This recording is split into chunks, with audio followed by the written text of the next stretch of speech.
Hey, I'm Jen Thoden with YourColorStyle.com, and in this video, I want to talk about red hair and undertones.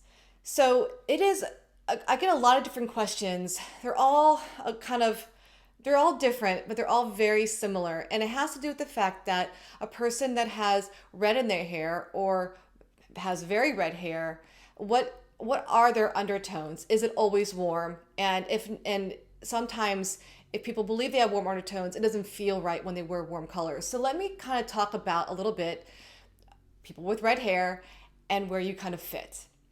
So it used to be, I don't know about used to be, but I feel like there was a trend for a while, especially with seasonal color analysis, that if you had a dominant trait like warm hair, warm red hair, that you would automatically be put into either an autumn or a spring.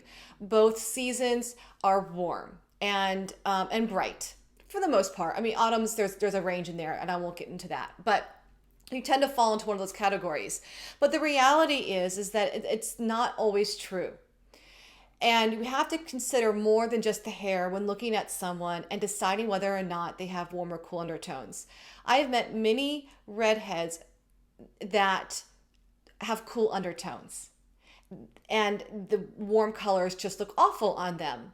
I've also met people with red hair and have warm undertones, and even then still sometimes the warm colors just don't suit them. So what's going on here? How do you know where you fit and what colors are going to complement you? So first I wanted to address the individuals that have red in their hair, maybe even more red, but they're very fair and light, and their eyes are typically a soft blue gray. These individuals, if this describes you, are usually people with cool undertones. If you look at your skin, unless you have a dominant, really golden color to your skin, which I highly doubt, you probably have more of a pinkish quality to your skin. And even though your hair has red in it, the dominant traits here are your cool blue gray eyes and your cool skin. And the hair is just the hair. And it doesn't necessarily change your undertones. You likely have cool undertones, and if I were to guess as a general rule, probably soft. You probably look better in softer, muter tones than in brighter colors. Okay, maybe soft, cool, and light. Then we have the individuals that have vibrant, bright red hair, bright orange hair, strawberry blonde hair. They typically have golden skin, and their eyes can be anywhere from blue to blue green, green hazel. Those individuals are very likely have warm undertones. And I used to bucket everybody that fit that kind of description is into bright and warm, meaning that you have warm undertones and you look best in bright, clear chroma colors. However, I have met now a few that have had me do their colors where their eyes are very soft hazel, very warm. The warmth is not really the problem of discerning. It's really more of that the bright colors really don't fit them. And when I look at their hair, I realize that their hair doesn't have that vibrancy either. So they're actually more soft. It could be sometimes that if you have this warmth about you and you feel that you should be wearing bright colors but it still doesn't feel right, it might be because the colors are too bright for you. Okay? Another reason that colors on the warm side may not feel right for you is because there's just simply not enough contrast. If you are someone that is bright and warm, you need that vibrancy and you need a little bit of contrast to really kind of bring yourself to life. So a lot of the colors that are on the warm side of the color wheel, because you are dominantly warm, kind of blends in with you. It's not that you can't wear red or pink. I've seen many women with red hair and green eyes and warm skin wear pinks and reds and look fabulous and bright yellow.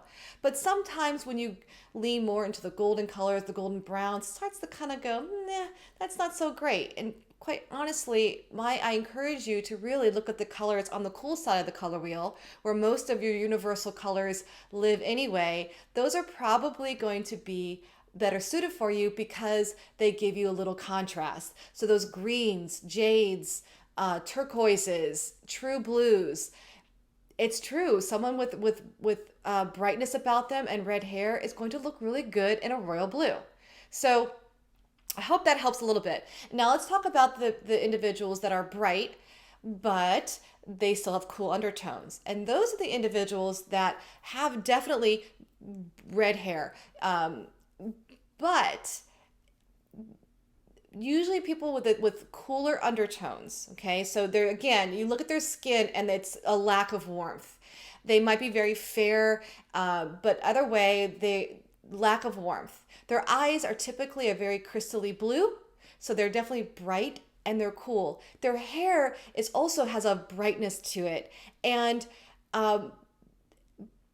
the thing is if you were to compare that person's hair color to someone who is strawberry blonde and clearly has warm undertones, you would see that their red hair actually has a little bit of a coolness to it, a little bit of a blue hue to their hair that may not be obvious to you when just looking at someone, but next to somebody else who's warm, you might actually start to see it.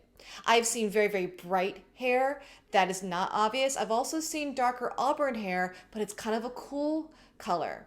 And so that person would fall more into bright and cool and look best in the cool colors and not great at all in the warm golden colors because it's completely wrong for their undertones. So I know there's a huge range here, but I'm explaining this to you because if you fit into that bucket or you know someone who does, that it's okay to break away from thinking that you have warm undertones and to start looking at yourself overall, what is really working for you. If you want to learn more about what colors are going to look best on you, there is a free quiz that you can take out of my site, and there's a link that's directly below this video. You are also welcome to sign up for a professional color analysis. I would love to help you, and I'll put that link below this video as well. Thanks for watching. I'm Jen Thoden.